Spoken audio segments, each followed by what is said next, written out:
Hey everybody, welcome to another episode of Money and Stuff. I am your host, Sam Rodriguez. Conor Shepard just came into frame. Conor, how you doing, Hey, man? I'm doing good, Sam. I'm doing good. How are you? I'm good, man. That camera quality is not great. Yeah, What? for those just listening, I had to get a new laptop after my last one bit the dust, and the one that I'm using now looks like it has a screen door over the camera. That's a really accurate uh, description. Yeah, yeah. Screen door, and like fuzzy glass. Yeah, Yeah. yeah, a million moths. I don't know. What about you? I've been staring a bit for those listening. I've been staring at Sam's picture, and it's just been a nice white background, unbroken, and now, without addressing it at Oh, all, this? he just has a framed something in Yeah, in the picture. that's a What bit of is a it? mystery back there. Yeah. So Oh yeah, for those of you who are listening and not watching, yeah, there's a like a framed speech behind me. It's "The Man in the Arena" by Teddy Roosevelt. Really good. If you haven't read it, I won't read it on here. If any of you know me personally, things. I react pretty emotionally to things, and I don't want to do that here. So, but the mystery aspect of it. So yeah, but so my birthday was almost a week ago, right? This happy came in the birthday. mail yesterday. Oh, thanks. Yeah. Remember, I don't want to talk about it too much, but right. But anyway, this came in the mail yesterday. I'm assuming because it's close to my birthday that it was a birthday present from someone, but there was Return address or indication of who sent it. no card, no like happy birthday from so and so, nothing. So I don't know. Very cool. A mystery Just birthday gift. mystery birthday gift because I don't know who it came from. I don't know how to interpret it. If you know this speech, it's about living your life in a way where you go in and you try, knowing that you may fail, knowing that you might succeed, but it's about being in the fight, right? And how not being one of those people who just sits on the sidelines and sort of nitpicks or criticizes the people that are actually in the arena trying. So either someone sees me as the man in the arena, or someone is trying to tell me, hey, Stop being an armchair quarterback. that's right. That's right. I am choosing to look on the upside and know that someone sees me as the man in the arena. Yeah, I choose positivity. So, Glass half full. yeah. And you know what? I don't know who it came from. So, what I'm assuming is that there was a large collective of people who agreed that that's who I am, and they couldn't make the list of names long enough. Yeah. Yeah. Well, no, that's So actually they going to be the just next said, package. just Next package just is a just a list box of of names. pages Yeah. and pages and pages of names of people who agreed to this. Just affidavits of people backing up, Sam is the man in the arena. Yeah, that's right. That's how I choose to look at things. I Yeah. like it. I'm a big Yeah. fan of Teddy Roosevelt's history. He's a fascinating American figure for sure. I don't have any kind of follow up for that. I mean, yeah, I agree. But you saying that makes me assume that you know much, much more about him than I do. So that makes me want to disengage in that aspect of this conversation. Well, we've been running our mouths pretty long, so maybe we'll take that as the opportunity to hop into it. Yeah. All right. So what are you here to hear about today? So what we're going to talk about is why tax diversification in your retirement matters. I'll say that today we're not going to talk about how to do your taxes, or we're not giving any tax advice, but what we are going to talk about is tax planning. And part of tax planning is tax diversification. So on this episode, we're going to talk about it and its importance in your retirement planning. We're going to talk about what it is, right? What tax diversification actually means. We'll talk about why it's important to you and what it can do for you. So is there anything else that I'm missing, or is that's what I we're think I going think with, I right? think that's what we'll cover today. This tax diversification, I think, is what we're making the subject for this month, and so we'll be approaching the subject from a few different angles. But today, that pretty much covers it. Yeah. Okay. Yeah. So I'm going to just get into it. And I'll say this. This is a subject that I can get very fired up about. I'm pretty passionate about this because I feel like there's a lot out there right now a lot of misconceptions about taxes in retirement right now. And maybe there's not a lot, maybe there's just like one thing in particular that there's a lot being pushed right now about taxes in retirement. And I don't want to spend a lot of time talking about that. I get, I can get fired up about things from time to time, especially when I feel like, hey, you're not giving people the whole truth and giving people the bigger picture on things, and you're not really doing what's in people's best interest, right? So let's get into tax diversification. Let's talk about what that actually is. I mean, everybody knows there's taxes exist, right? But what tax diversification is creating different pools of money that when you're retired, you'll be able to draw from. And those different pools of money will all be taxed differently by the IRS. So tax diversification means that you have some money that may be fully taxable to you. So for example, any money that you put into your 401k on a pre-tax basis, any money that's in your IRA or your traditional IRA, any pension plan that you have, that is all money that's going to be taxable, and it's going to be taxable according to the income tax brackets that you fall in at that time. The second pool of money is tax-free income. So tax-free income could be things like interest from municipal bonds. It could be Roth IRA, so money you draw out of a Roth IRA. It could be money that you pull from a life insurance policy, or money that you borrow from a life insurance policy. And I'll say this, it doesn't have to be borrowed from a life insurance policy. If you borrow money from anywhere, that is tax-free money because it's not actually income. It's just borrowed money. So instead of just saying from a life insurance policy, let's say just borrowed money. And then the third pool is going to be what are called taxable accounts. So taxable accounts are what we call non-qualified accounts, which is you put your money in and the only thing you're taxed on is the gain that you actually make. So if you put in $10,000 and it appreciates to $15,000, when you realize that gain, you will be taxed on that $5,000 gain. And that $5,000 gain is the only thing that's going to be taxed. Okay. So if investment diversification is allocating your investments, your money in different baskets to minimize your overall risk, would you say that tax diversification is doing something similar with allocating that money to these different buckets of taxability, we'll say? Yeah, I'd say that's exactly what it's doing. Okay. So we hear about diversifying our assets, diversify between real estate, bonds, stock, different types of real estate, different types of bonds, different types of stock. But we don't hear enough about diversifying from a tax perspective. And we diversify our investments for a few different reasons. One is to possibly increase our future income by increasing the returns on our investments. And then the other is to protect our assets at the same time. So we're protecting our assets because we don't, quote, have all of our eggs in one basket. Real estate market's not doing good. Maybe the bond or the stock market is doing good. Stock market's not doing good. Maybe the bond or the real estate market is. Not having all of your money in one place, so that way you protect yourself a little bit. Tax diversification does the same thing. It can protect your assets. What is it protecting your assets from? It can protect your assets from being taxed more than they should. Because when you're protecting your assets from a standpoint of diversifying them, what you're essentially doing is trying to protect from loss. Mm-hmm. And loss results in decreased income. So diversifying from an asset management standpoint, you're essentially protecting your future ability to create income.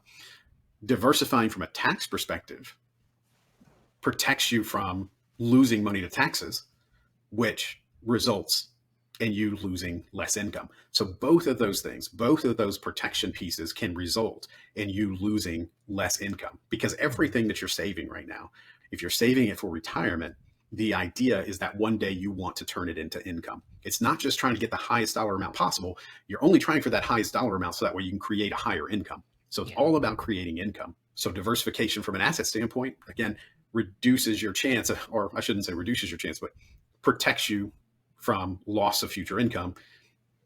Same thing with taxes, right? If you can diversify from a tax standpoint, you could be putting yourself in a position where you lose less of your money to taxes. Because if you think about it, right, if you lose money to taxes, in my mind, that's worse than losing money in the market. Mm-hmm. Because if you lose money in the market, you stay in long enough, you're going to get that money back. But if you lose money to taxes, you pay more because you didn't know how to properly position yourself, that money is gone.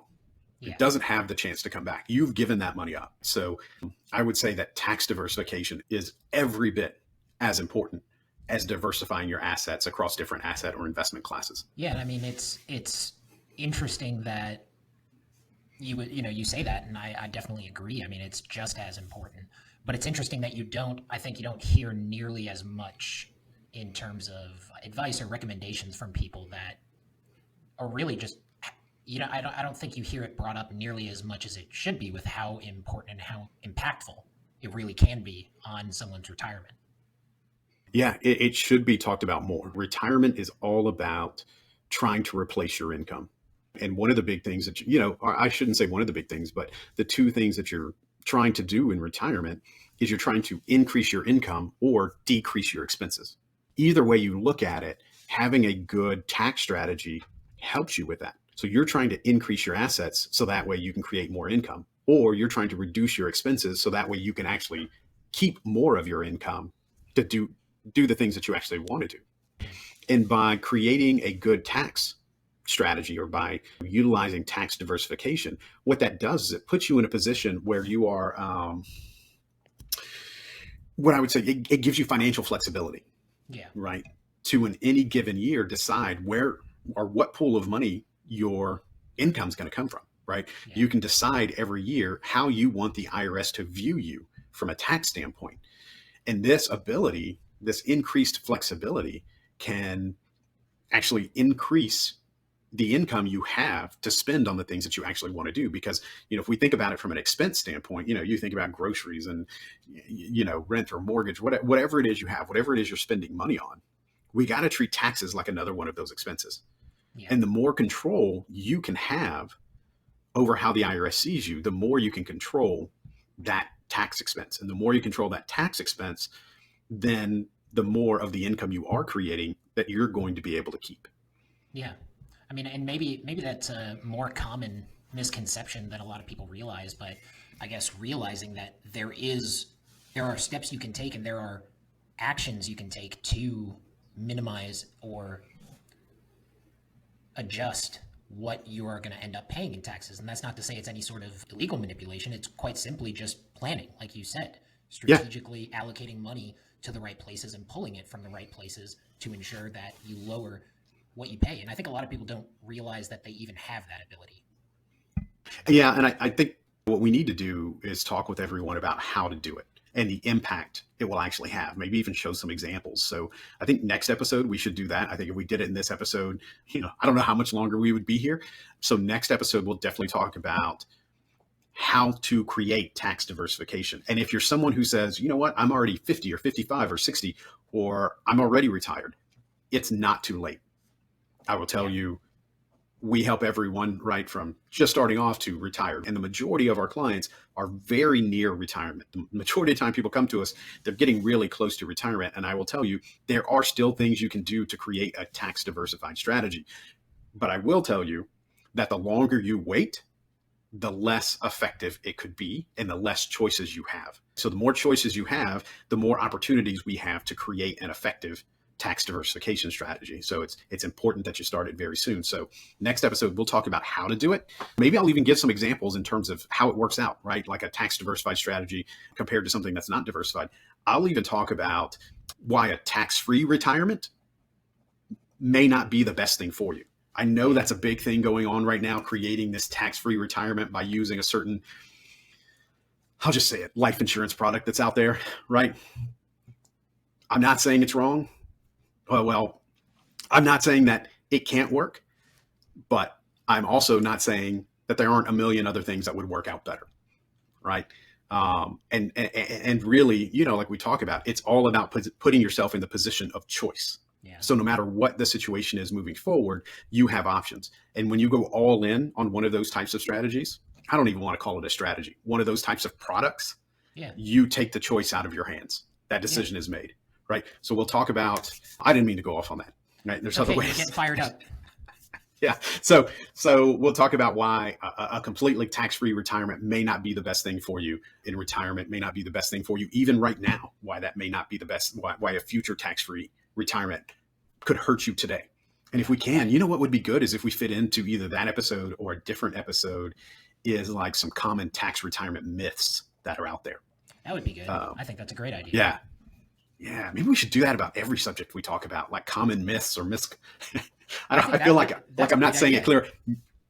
Like is myths. Are you saying mists? Myths. Yeah. Misconceptions. Common misconceptions. How about that? There you go. I like that. Hey, man. I think that's a good idea. What are you doing in a suit, man? Making me feel like a schlub over here. Look at this. I'm out there shaking hands, kissing babies, not in a weird way, just like a political candidate type of way. Just a friendly, I care about you way. Just a friendly, please, Mr. Shepard, kiss my baby. Of course. And I signed the baby too, Yeah, you can't help it. You got to do what the people ask for. Yeah, what are you doing, man? I'm a people pleaser at the end of the day, Yeah. All right. Thanks for tuning in. Next episode, I'm really excited about next episode, actually. I'm really excited about going through like how to do this. So we'll walk you through what your options are, how you can take advantage of those options are.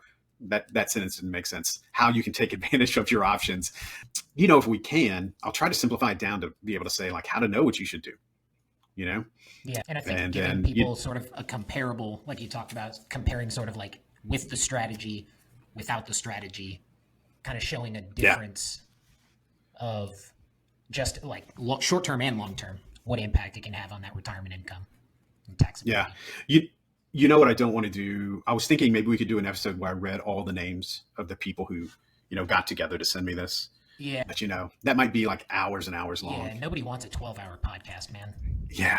Yeah. My voice would probably give out. Yeah. If you sent me this, yeah, wherever this came from, if you're watching or listening, maybe that's what I don't know. Let me know. It was a listener. Maybe it was a listener. You know what? I mean, they had to have our address. I guess that's not hard. You can Google our address. All right. You guys don't want to hear this. You guys don't want to hear me wonder where this came from forever. Yeah, maybe we'll have other mystery gifts. If I get more gifts in between time, then we'll know it was not a birthday gift, just a gift, just what someone thought, right? Just every episode have something new up there. Never address it, never even acknowledge it, and then just every time. That will be like, what is that place on the movie Office Space where they've got the tchotchkes? They've got to have so much. It's just a new piece every episode will show up. Yeah. All right. You guys are tired of this. Thanks for listening. Tune in next time. We're going to talk about how you can create a tax diversified strategy for your retirement. Talk about why a tax-free retirement may not be the best thing for you. And if we have time, we'll talk about myths, common misconceptions when it comes to taxes and retirement. And if we can't fit it in next episode, we'll do its own episode about that. Thanks, guys. We'll talk to you again soon. Bye.